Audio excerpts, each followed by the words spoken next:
पुण्यात्माओं, सौभाग्य आप सभी का। आपका जन्म मनुष्य का ऐसे समय में है, अब आपका मोक्ष निश्चित है यदि आप सतलोक आश्रम में आकर के दीक्षा प्राप्त कर लोगे। आपको यहाँ सांसारिक सुख भी होंगे, क्योंकि हम भक्ति तभी कर सकते हैं जब हमारा जो माइंड है, हमारा दिमाग है, ये टेंशन फ्री होगा। और टेंशन फ्री कैसे होगा? परमात्मा के सहयोग से होगा। जिन कारणों से हमें परेशानियां हैं उनसे हमें टेंशन है। जैसे किसी के पैर में कांटा लग गया है और कांटे से पीड़ा है, जब तक वो कांटा नहीं निकलेगा तब तक वो व्यक्ति पैर से चल नहीं सकता, 10 कदम भी नहीं चल सकता, और चलेगा तो बहुत ही अधूरे तरीके से। और जब वो कांटा निकल जाएगा, कांटा लगा क्यों? क्योंकि जूता ना पहनने से। और कांटा निकलने के बाद फिर उसको सलाह दी जाती है कि आप जी को ये पीड़ा कांटे की इसलिए हुई कि आपने जूता निकाल दिया। तो हमने बहुत जन्मों से जूते निकाल रखे हैं, हम नंगे पैरों घूम रहे थे। जूता किसे कहते हैं? पैरों की सुरक्षा का जो साधन, अर्थात हमारे जीवन रूपी सफर में हमें कष्ट जो होते हैं वो हमारे पूर्व जन्म के पाप कर्मों से होते हैं, और जो सुख होते हैं वो पूर्व जन्म के पुण्यों से होते हैं। हमने कई युगों से जूता निकाल रखा था, अर्थात परमात्मा की सत साधना हमें प्राप्त नहीं हुई थी। हम साधना भी करते थे, भक्ति भी करते थे, लेकिन हम भक्ति शास्त्र विधि त्याग कर मनमाना आचरण करते थे। तो वो जो साधना थी, वो जो हमने प्लास्टिक की चप्पल पहन रखी थी, उनमें से आर पार कांटे निकलकर हमें लग भी रहे थे। हम सोच रहे थे हमने कुछ पहन भी रखा है, फिर भी कांटे लग रहे हैं। हमें ये नहीं मालूम था कि जो चप्पल हमने पहन रखी है ये कांटों से प्रोटेक्ट नहीं कर सकती। मोटी तली का जूता जो कांटों को भी मसलता हुआ चले, वो है सत साधना, शास्त्र अनुकूल भक्ति। तो पुण्यात्माओं, अभी तक हम सभी शास्त्र विधि त्याग कर मनमानी पूजाएं कर रहे थे, जो नकली संतों, आचार्यों, शंकराचार्यों, ऋषि महर्षियों, नकली महर्षियों से प्राप्त थी। और जिस कारण से हम युगों युगों से हमारे पैर कांटों से भरे पड़े हैं, यानी पाप कर्मों से हम सने पड़े हैं। उन पाप कर्मों से अब छुटकारा पाने का तरीका मिल गया हमें। अभी तक उन कांटों को निकालने का साधन किसी के पास नहीं था। सभी ये कह देते थे कि जो आपके प्रारब्ध में लिखा हुआ है, अर्थात आपकी किस्मत में जो लिखा हुआ है वो तो भोगना ही पड़ेगा। और साथ में ये भी सलाह देते थे कि भक्ति तो करते ही रहना चाहिए, भविष्य में आपको सुख हो जाएगा। तो पुण्यात्माओं, जिसके पैर में कांटा लगा हो और उसको कोई सलाह दे कि आपके पैर का कांटा तो निकल नहीं सकेगा, ये तो पैर में ही रहेगा आजीवन, अब आप जूते पहन लो, भविष्य में कांटा नहीं लगेगा। कांटा लगे पैर में जूता पहना ही नहीं जा सकता, यानी कोई टेंशन युक्त व्यक्ति भक्ति कर ही नहीं सकता। अब वो कांटा निकले और फिर उसको सलाह दी जाए, वो तो फिर उसको भी अंडरस्टूड हो जाएगा कि हाँ, ये दुख मुझे किस कारण से आया, फिर वो कभी जूता नहीं उतारेगा। तो पुण्यात्माओं, ये युगों युगों के जन्म जन्म के कांटे सतलोक आश्रम बरवाला में कबीर परमात्मा की सत भक्ति ही निकाल सकती है, जो यहाँ पर निकल रहे हैं। और फिर आपको शास्त्र अनुकूल साधना दी जाती है। वो ऐसा मोटे तली का जूता है, इसमें से कांटे लग ही नहीं सकते। तो मर्यादा और भक्ति आप करते रहना, आपके जीवन में सारे सुख होंगे, पिछले जो जितने भी कष्ट हैं आपके निवारण होंगे। अब जैसे किसी को किसी भी कारण से टेंशन बनी हुई है, अब उसको कोई कहे कि तू भक्ति कर ले और जो दुख है वो तो तेरा बना ही रहेगा, वो कभी नहीं कर सकता। वैसे तो जितने भी संत महात्मा हैं ये नकली डुप्लीकेट, ये पहले कोई दुखी प्राणी इनके पास जाता है, प्रत्येक को जंतर मंतर पैसे अनुष्ठान करूंगा इतने पैसे दे दे, ऐसे करूंगा ऐसे कर दे, वो सारा कुछ करते भी हैं। लास्ट में कह देते हैं भाई देखो हमने तो जो करना था कर दिया, अब ये तेरे भाग्य में है, तेरी किस्मत में है, तेरे प्रारब्ध में तेरे प्रारब्ध में है, ये तो भोगना ही पड़ेगा बच्चा।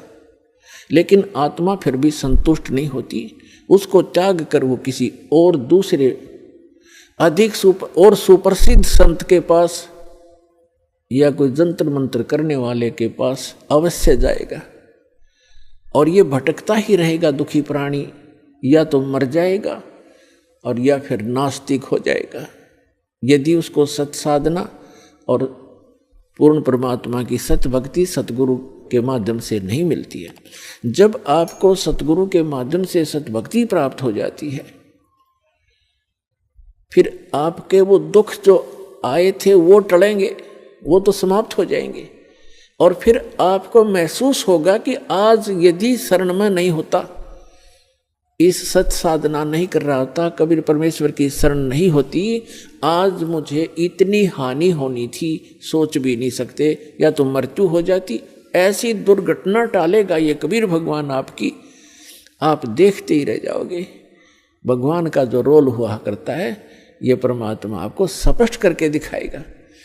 तो पुण्यात्माओं, आपका घना सौभाग्य है कि आप जी को सतलोक आश्रम बरवाला में आने का सौभाग्य प्राप्त हुआ।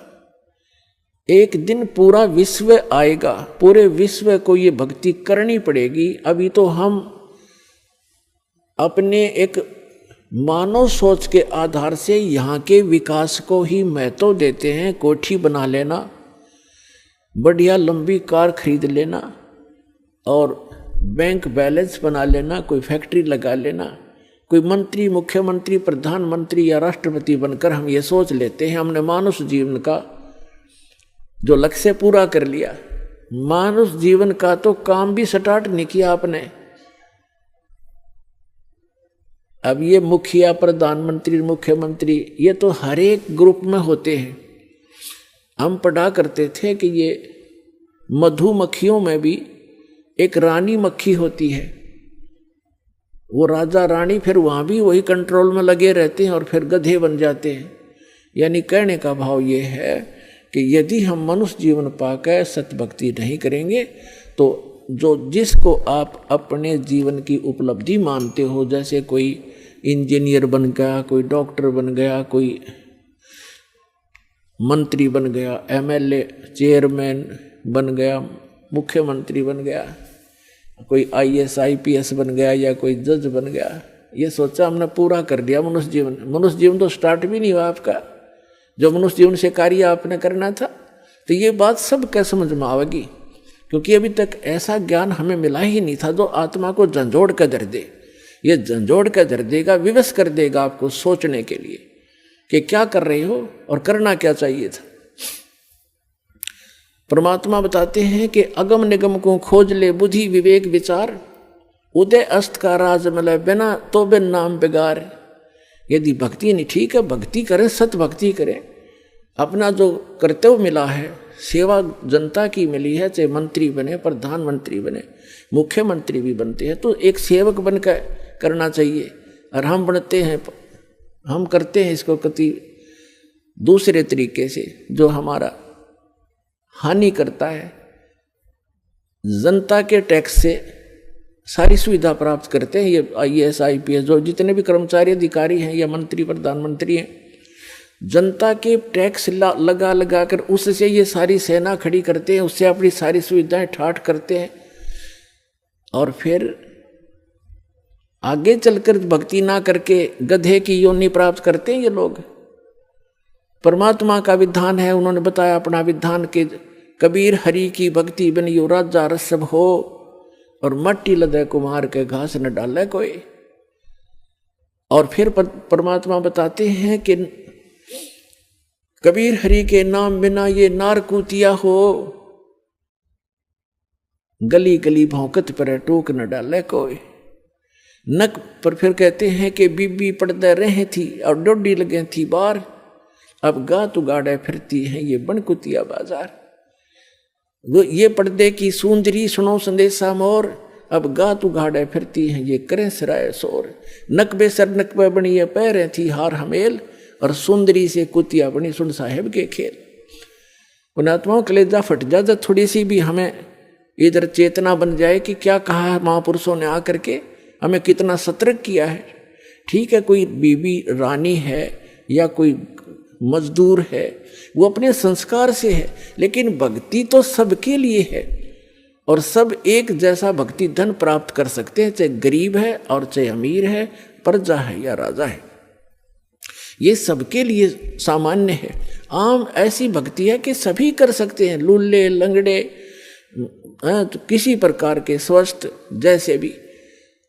और ये ऐसी साधना है, चलते फिरते उठते बैठते आप कैसे भी कर सकते हो। तो क्या बताते हैं कि जो बीबी पर्दे रहे थी, जो राजाओं की रानियां पर्दा में रहा करती थी, घर से बाहर नहीं जाने देते थे, बड़े घरों की इज्जत है, ये कहीं सत्संग में नहीं जा सकती, हमारी इज्जत बिगड़ जाएगी, और वह इज्जत फिर अगले जन्म में बिगड़ेगी, वह कुतिया बड़ी फिरे। भगवान ने बताया है, अपने विधान में बताया है, वो राजा की रानी, वो पर्दे में रहने वाली सुंदरियां अगले जन्म में कुतिया बनकर नग्न फिर रही है। क्या बताते हैं, बीबी पर्दे रहे थी और डोडी लगे थी बार, वहां कोई जा नहीं सकता था, ऐसे चौकियां बना दी जाती थी राजाओं के घरों के सामने। अरे गा तू गाड़े फिरती हो बड़े के कुतिया बाजार। वो पर्दे की सुंदरी सुनो संदेशा मोर, अब गा तू गाड़े फिरती है वह करें सरायों शोर। वो राजा की रानियां काजू किस्मत के हलवे खाया करते थे, झूठी खीर काजू किस्मत से बनी हुई छोड़ दिया करते थे, उनके नौकरानियां और उनके बच्चे खाते थे और मस्ती मारा करते थे। भगवान भजा नहीं, पूर्व जन्म की कमाई का नाश कर दिया, आगे चार्जर लगाया नहीं, पिछली बैटरी चार्जर ही तब तक उसके ठाठ रहे, और अगले जन्म में वही आत्मा जो रानी बनी हुई थी वो कुतिया की योनि में गई। अब क्या खा रही है? धर्मशालाओं के पास जाकर जहाँ अतिथि रुका करते थे, थोड़ा बहुत टूक डाल देते थे, रोटी का टुकड़ा ऐसे रेत में फेंक देते हैं। अब भी ऐसी ही स्थिति है। और वो कुतिया जो राजा की रानी थी, अब कुतिया बन के कहाँ काजू और किस्मत की खीर झूठी छोड़ा करती थी, आज एक टूक की तरफ खाने वाले के मुंह की तरफ देख रही है, कब तेरी तरफ एक टूक फेंके और ये टुकड़ा तू खावे। और जब उसको फेंका जाता है 10 ग्राम रेत साथ खाती है वो आज उस एक टूक के साथ में, एक ग्रास के साथ। तो परमात्मा आगाह करते हैं कि बच्चों ठीक है, अपने संस्कार से आप जो भी जिस पोस्ट पे हैं और जिस भी पद या आप जिस स्थिति में हैं, लेकिन भक्ति तो करो। पिछला बैटरी चार्ज आपकी इन्वर्टर की या चल रही है, और जिस दिन ये डिस्चार्ज होएगी सारी असुविधा हो जाएंगी, एकदम कड़च हो जाएगा सारा का। मंत्री, मुख्यमंत्री, प्रधानमंत्री कैसे मर रहे हैं, कितनी आशाएं लेकर चल रहे थे, 1 सेकंड में हेलीकॉप्टर से मृत्यु हुई, और क्या लेकर गए साथ। ऐसे ही कोई भी व्यक्ति है, सभी की यही स्थिति है। उसका विकल्प बताते हैं परमात्मा, भजन करो उस रब को जो दाता है कुल सब का। भजन करो उस रब का जो दाता है कुल सब का। उस परमात्मा की भक्ति करो जो पूरे विश्व का दाता है। श्रीमद् भगवत गीता अध्याय नंबर 15 के श्लोक नंबर 16 और 17 में तीन पुरुष बताए हैं, एक सरपुरुष, एक अक्षर पुरुष। सरपुरुष ये 21 ब्रह्मांड का मालिक है, इसको वेदों के ज्ञाता, इसको ब्रह्म बोलते हैं, इसको संतों ने इसको क्षर ब्रह्म कहा है। और गीता में इसको सरपुरुष कहा है। और दूसरा जो 21 सातसंग ब्रह्मांड का स्वामी है वो अक्षर पुरुष है, उसको अक्षर ब्रह्म कहते हैं, उसको पर ब्रह्म भी कहते हैं। पर ब्रह्म माने नेक्स्ट ब्रह्म। और जो सब का जो मालिक है, जो दाता है कुल सबका, वो परम अक्षर ब्रह्म है, वो सत्य पुरुष है, उत्तम पुरुष है। तू अन्य परमात्मा इति उदाहरत है, यह लोग चरमावै से विवृति अवय ईश्वर है। वो उत्तम पुरुष यानी दोनों से श्रेष्ठ, तो इनसे अन्य है वो परमात्मा जो वास्तव में भगवान कहा जाता है। और वही तीनों लोकों में प्रवेश करके सबका धारण पोषण करता है। उस परमात्मा की भक्ति करो, भजन करो उस रब का जो दाता है कुल सबका। भजन करो उस रब का जो दाता है कुल सब है।